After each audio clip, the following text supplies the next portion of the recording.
Hello everybody, this is Shady here, and today we are going to be doing another Shady Recommends. And for today's video, we are going to be talking about a game that's not actually that old, but kind of went a bit under the radar, mainly because of who it was made by. And I am talking about Prince of Persia: The Lost Crown. And yeah, as you can guess, it's a Ubisoft game. So this came out January of 2024.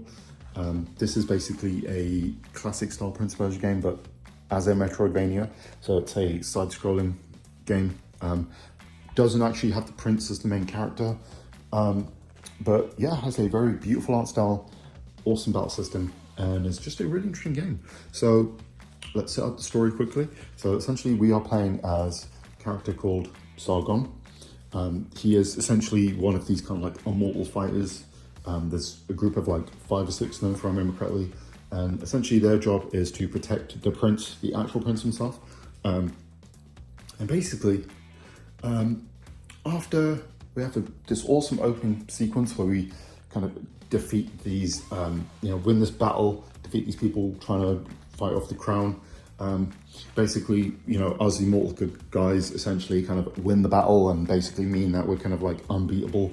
And then we're celebrating, and then late at night, Sargon notices that the prince has been kidnapped, and he goes after him, and then he obviously chases after them, and then ends up going into what is essentially like this kind of Temple of Time, almost like a Sands of Time reference, and basically this place, they're basically trapped in this place, and it kind of it almost operates a bit like Dracula's castle and Symphony of the Night almost, but kind of it changes and there's all sorts of stuff that goes on.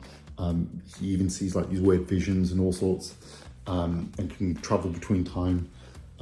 So essentially he's on a mission to save the prince, but there's a lot of really cool twists and turns.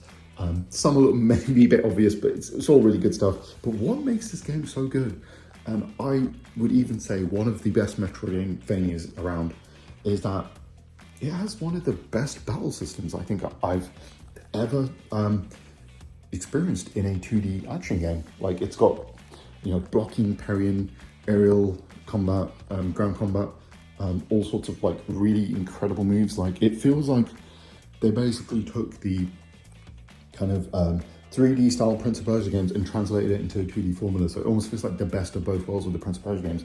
And another great thing about this game, obviously the Metroidvania, which obviously if you don't know that, basically, I guess search action is the best way to describe it. Basically, you're in a labyrinth essentially, it's non-linear, you can kind of go different areas, but obviously you're usually gatekeeped, or gates are essentially, your progress is gated by power-ups essentially. You have to gain power-ups to be able to explore different areas, usually is how it works.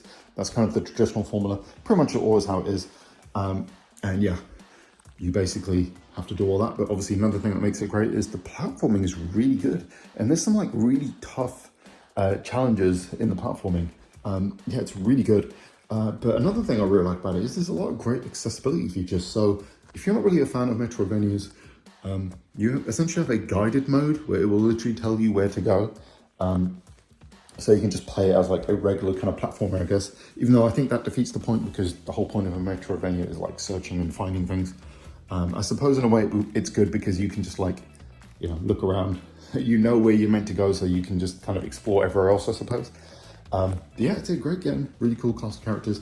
But yeah, unfortunately, I don't think it did very well because it just randomly came out in January of 2024. And it was at a point where I think people were kind of done with Ubisoft. But yeah, it was like the one kind of actually incredible game they've done in ages. Yeah, this is probably one of the best games they've done since like, I don't know, like Rayman Legends or something, you know what I mean? Like, yeah, it's really good. But what I really like is, obviously this game, it's like, it almost feels like an indie game, but it's done by Ubisoft. And that's what makes it so great, in my opinion. Also, yeah, really good voice acting, really amazing art style, cool power-ups, and yeah, you also get some like cool unlockables with costumes and all sorts. And obviously, you can kind of just explore to find everything as well. Once you complete the game, if I remember correctly, they also added all these they added some DLC, some free stuff and paid stuff. So some of the free stuff, there's like a boss rush mode, for example, and some like, I think there's even like a speed run mode or something like that, and like really cool stuff like that. Yeah, it's a really good game. And obviously, as you can imagine, pretty much available on everything. So yeah, obviously you can get it on Switch, PS4, Xbox One, PC, PS5, and Xbox Series systems. And obviously, if you want the best experience, you know, PS5, Xbox Series, and PC, you know, you'll get like full 4K 60. Both of those versions give you the option of 120 frames as well, if you like. And what's really good about this game is it looks really good on, you know, upscaled to 4K pretty much. But obviously the Switch version, not as high, like 1080p. But what's really cool about this version is if you're playing it on a Switch OLED, it looks really good. Obviously, as you can imagine, you know, it's Switch OLED. But yeah, it's just a really good game, and I think you should try it out because I just think it's really underrated. And yeah, it's dead cheap now. Obviously, you know, you can play it with like Uplay or whatever that thing is, but you pay monthly. But it's been on sale a lot. I think like at the moment on PSN, as of the making this video, it takes like 13 quid or something like that. So yeah, it regularly goes on sale. So yeah. But anyway, guys, thanks for watching and have a great rest of your day.